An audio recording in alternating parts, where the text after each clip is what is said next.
bukti bahwa masyarakat kita itu sudah terdoktrin. Saya sampai pernah diskusi keras dengan beberapa teman itu begini. Umpamanya, mohon maaf ini ya, saya mau contohin. Yang namanya keturunan Nabi itu kan ada yang disebut Sayyid, ada yang disebut Syarif, ada yang disebut katakanlah dalam hal ini Habib. Ya. Kemudian orang yang hormat kepada Habib itu kan atas dasar dia keturunan Nabi. Hidungnya mancung pasti. Ya. Kemudian berdasarkan dia sebagai keturunan Nabi, ada harapan syafaat, takut wala, minta doa dan sebagainya. Saya pernah itu kepada teman-teman, oke lah, kamu itu hasil doktrin atau dasar kamu ilmiah. Coba kita buktikan. Keturunan Wali Songo itu juga dzurriyyah Nabi. Pernah nggak kamu mengharapkan syafaat kepada keturunan Wali Songo? Atau keturunan Wali Songo kamu anggap orang biasa? Kan ini nggak imbang. Ini juga keturunan Nabi, tetapi tidak menampakkan diri. Tapi kita tahu ini keturunan Nabi. Dan yang ini mengaku-ngaku keturunan Nabi. Oke lah, kita dalam posisi yang sama, dua-duanya keturunan Nabi.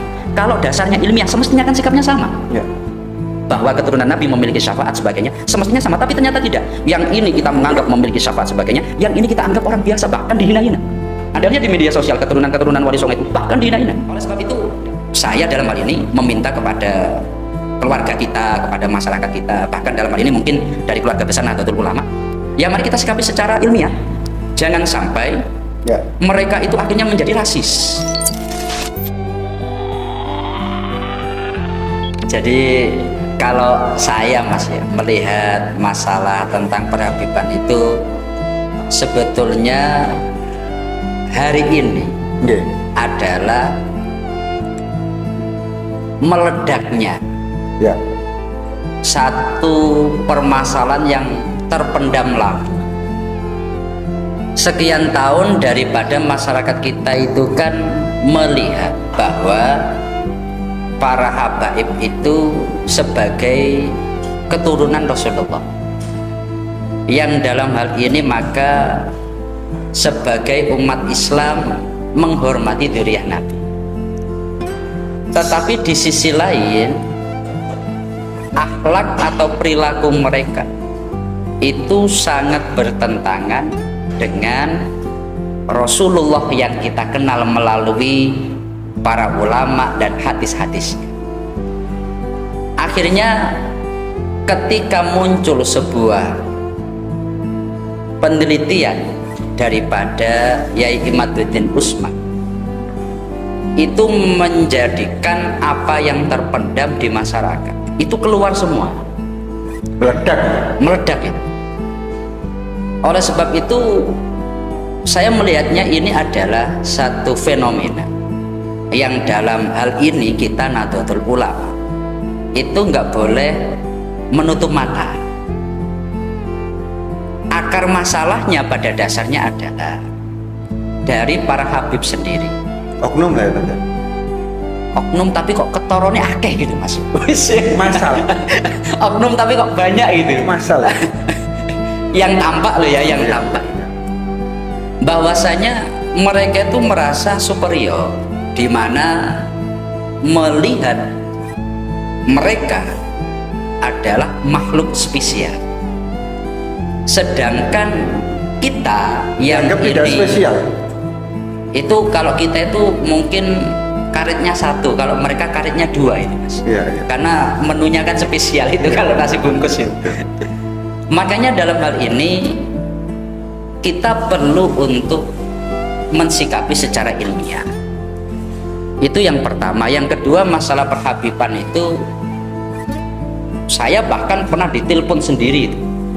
Ketika dalam salah satu wacana diskusi dia menyampaikan satu argumentasi berdasarkan kitab Manahil Qoton, kemudian saya punya kitabnya dan saya tahu persis yang disampaikan nggak sesuai dengan kitabnya. Maka saya foto kitabnya, kemudian saya sampaikan yang Anda sampaikan tidak sesuai dengan kitab ini, Beb. Kemudian dia dengan argumentasinya, bahkan saya tes udah, kalau memang Anda ngomong seperti itu, baca kitab ini. Ternyata baca pun juga nggak bisa. Akhirnya itu telepon secara pribadi, dia menyampaikan, saya nggak akan memberikan syafaat pada ente di akhir. Saya pokoknya nggak mau menolong ente di akhir. Saya jadi berpikir bahwa loh, ini berarti tidak hanya sekedar isu di media, keyakinan di lapangan faktanya mereka juga merasa punya hak di surga gitu. Itu berarti sudah stereotip di pikiran beberapa orang tersebut ya, kurang lebih gitu ya. Kalau saya melihat dari yang saya alami itu kelihatannya ya begitu, tapi kita tidak boleh mengeneralisir, tidak boleh kita menganggap semuanya begitu. Cuma saya pernah mengalami begitu, maka saya melihat dulu orang ini kok begitu. Padahal kan kita kan nggak boleh mengklaim bahwa kita itu pasti di surga, apalagi sampai memiliki hak untuk memberikan syafaat seperti itu. Makanya gitu ya. Lah ya makanya sekarang itu Gitu ya. ditanya sebuah tanda tanya besar. Mereka itu sebetulnya sopo gitu kan. Iya. Tapi kembali lagi bahwa terlepas dari itu masalah yang pernah saya alami, karena kita bagian daripada orang yang menggeluti ilmiah, dalam hal ini tafsir, dalam hal ini hadis, dalam hal ini fikih, maka kita harus mensikapinya secara ilmiah. Saya melihat bahwa sekian banyak perdebatan di media sosial itu menjadi tidak sehat ketika sudah keluar dari ranah ilmiah. Caci maki, kemudian menyudutkan, bahkan merendahkan. Dalam hal ini contohnya menganggap bahwa Dajjal, contohnya menganggap bahwa ini ya hal-hal seperti itu yang kita kan harus, apalagi sampai menyebut fisik ya, pesek gitu, itu juga. Nah itu jadi Rasis ketemunya. itu adalah hal yang tidak diperkenankan. Rasulullah sendiri kan beliau dalam salah satu khutbah terakhirnya, kita itu nggak boleh untuk membeda-bedakan antara kulit hitam dengan kulit yang tidak hitam, antara orang Arab dengan Ajam. Itu salah satu khutbah terakhir Rasulullah ketika Rasulullah haji. Makanya yang dilakukan mereka itu sangat tidak mencerminkan akhlak Rasulullah, hingga apa yang tampak di media atau apa yang tampak dari mereka itu menjadi justifikasi tesis atau penelitian Yai Imad. Oh berarti benar mereka bukan keturunan Nabi, wong akhlaknya seperti itu. Itu muncul kecurigaan ya, kecurigaan akhirnya diteliti, kurang lebih gitu ya. Jadi Yai Imad itu kalau kita pelajari dari pengakuannya, penelitian itu kan juga didasari kecurigaan tadi. Yes, ada gejala itu. Kok ini katanya keturunan Nabi tapi kok akhlaknya begini. Setelah diteliti itu kok ternyata nggak ketemu sama sekali. Maka beliau sampai sekarang kalau menurut Yai Said Akil Siroj, itu kan belum ada satupun yang bisa membantah tesis beliau Ilmiah ya, secara ilmiah, kecuali muring-muring ya. ya kecuali marah-marah. Kalau marah-marah itu ya kita anggap itu orang awam lah ini. Karena kalau kita ngikuti perdebatan yang caci maki itu nggak akan ada habisnya. Dalam hal ini saya di beberapa tempat, di beberapa kesempatan saya menyampaikan bahwa ya kalau secara ilmiah saya mendukung Yai Imad, tapi kita tidak akan mengikuti orang-orang yang kata-katanya kasar sebagainya. Karena jenengan adalah masyarakat yang berpendidikan gitu. Artinya menghormati satu teori keilmiahan itu, sangat menghormati hal itulah. Iya, jadi satu contoh begini. Ya, dalam hal ini kita tidak bisa menyebut lembaganya, tetapi kita bisa mengambil contoh dari orang di dalam lembaga itu. Ketika keturunan Wali Songo, mereka itu oleh Robitoh Alawiyah disebut sebagai keturunan Azmat Khan, yang itu biasa disebut Basaiban atau Azmat Khan ini. Tetapi ketika dari keturunan Wali Songo itu meminta isbat, artinya diakui sebagai keturunan Nabi jalur ini, mereka mengatakan menolak keturunan Azmat Khan sebagai keturunan Duriyah Nabi disebabkan nggak ada kitab yang menjelaskan keturunan ini selama 500 tahun. Dasar penolakannya itu karena nggak ada referensi selama 500 tahun ini. Kemudian dari keturunan Wali Songo itu akhirnya meneliti kembali dan ternyata ditemukan bahwa ada manuskrip-manuskrip yang ini ternyata tidak sambung ke Ba'alawi, tapi lebih sambung ke Musa Al-Kadzim. Dan beberapa orang yang dari keturunan Wali Songo setelah meminta isbat ternyata dapat. Artinya mereka secara sah keturunan Nabi, tapi tidak dengan jalur Ba'alawi. Kemudian dari Ba'alawinya sendiri, setelah diteliti oleh Yai Imaduddin, itu ternyata juga ada kekosongan referensi. Ya kan? Lah sekarang gantian mereka diminta, kalau dulu keluarga Wali Songo ditolak dan tidak diakui karena tidak ada referensinya, sekarang buktikan kalau kamu memang keturunan Nabi, referensinya mana? Yes. Dan itu nggak bisa. Yang kedua, dari sisi genetika, dari sisi DNA, mereka itu tidak nyambung. Ini tapi kita kan bukan pakar DNA. Yeah. Tapi dari apa yang berkembang di media, di informasi yang kita terima. Loh Ustaz, nggak ngerokok tadi? Oh ya, siap. Ini masih kenceng ini Mas. Jadi dalam hal ini ketika dilihat dari sisi DNA itu nggak nyambung. Maka ini semakin menguatkan tadi bahwa mereka itu, bahkan Dr. Sugeng yang terbaru kan mengatakan mustahil.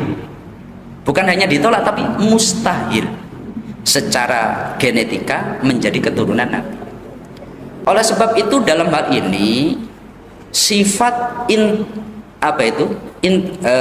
interior mereka itu adalah sifat yang sangat tidak mencerminkan Nabi, karena mereka memang tidak terbukti sebagai keturunan Nabi. Oleh sebab itu saya dalam hal ini meminta kepada keluarga kita, kepada masyarakat kita, bahkan dalam hal ini mungkin dari keluarga besar Nahdlatul Ulama, ya mari kita sikapi secara ilmiah. Jangan sampai mereka itu akhirnya menjadi rasis. Rasis begini, standar contoh ini, mohon maaf ya, banyak orang itu menganggap kenapa lebih suka pada Habib, karena hidungnya mancung, karena ganteng.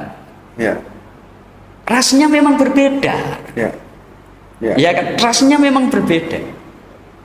Dalam hal ini kalau orang Indonesia nggak akan rasnya itu seperti itu, nggak akan, karena memang rasnya berbeda. Dan dalam hal ini kita punya prinsip inna akramakum indallahi atqakum, itu harus diterapkan.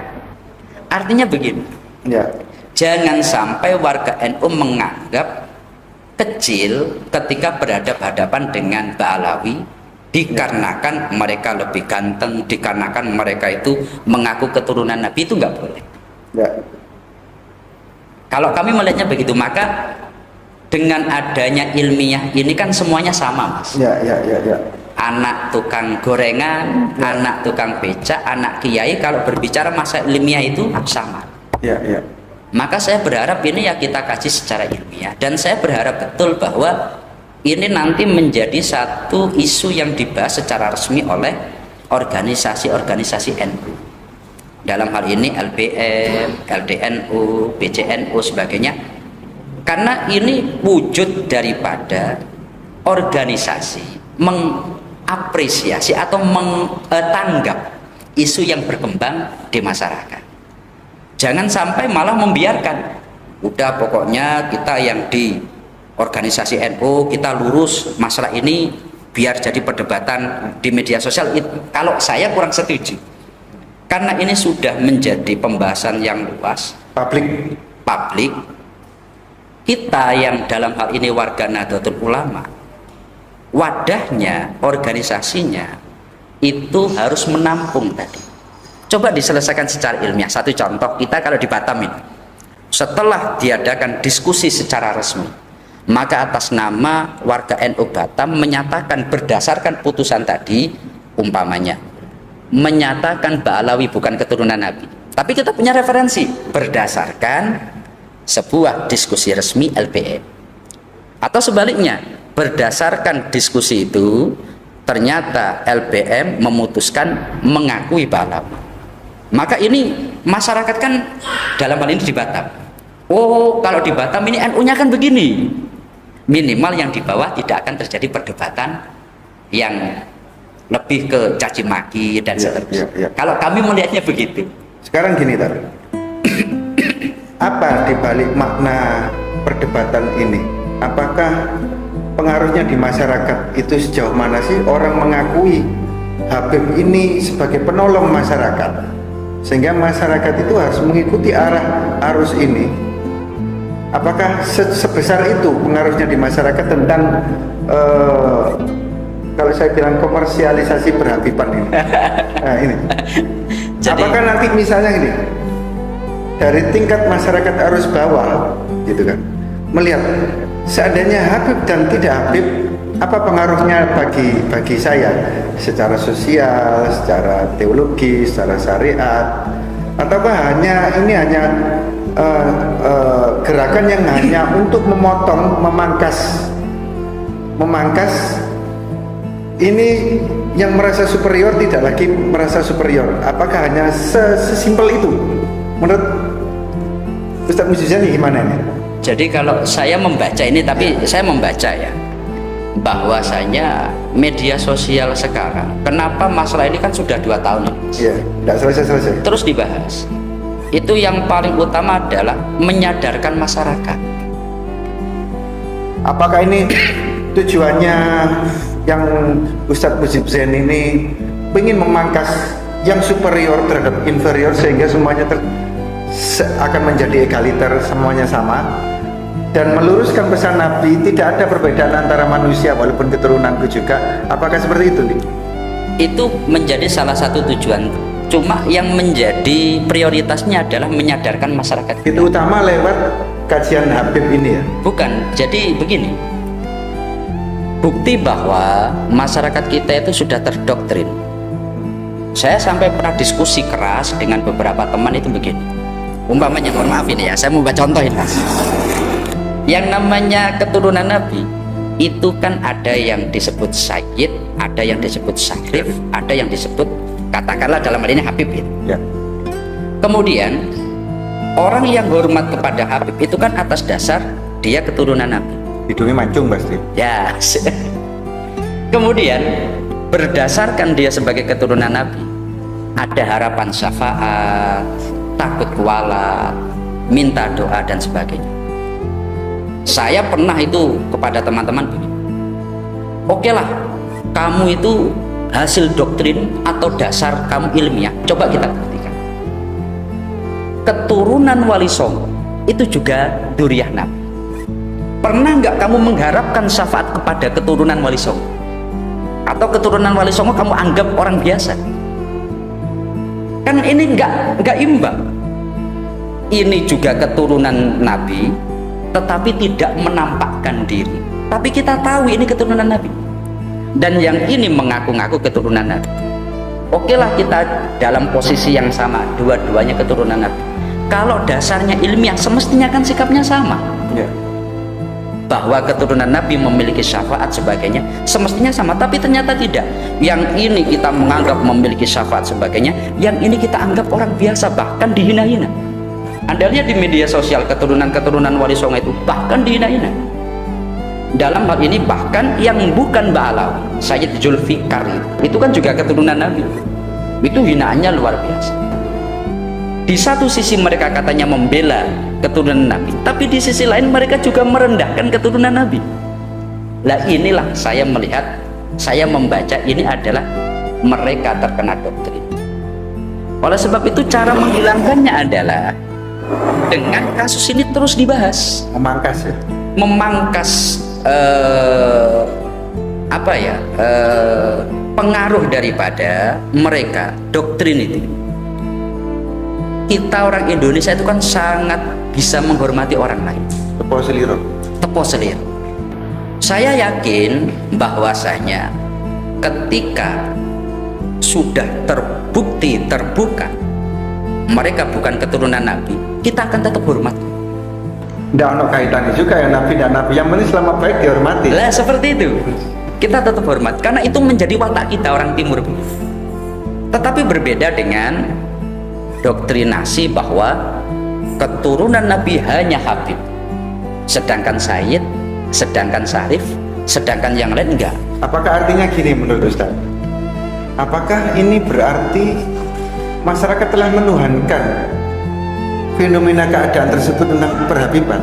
Ini yang dikhawatirkan seperti itu. Kalau itu terlalu jauh ini. Tidak. Jadi kita kalau sampai kamu lagi gak dengar aku gak masuk surga loh. Nah, itu kalau itu masalah pribadi itu.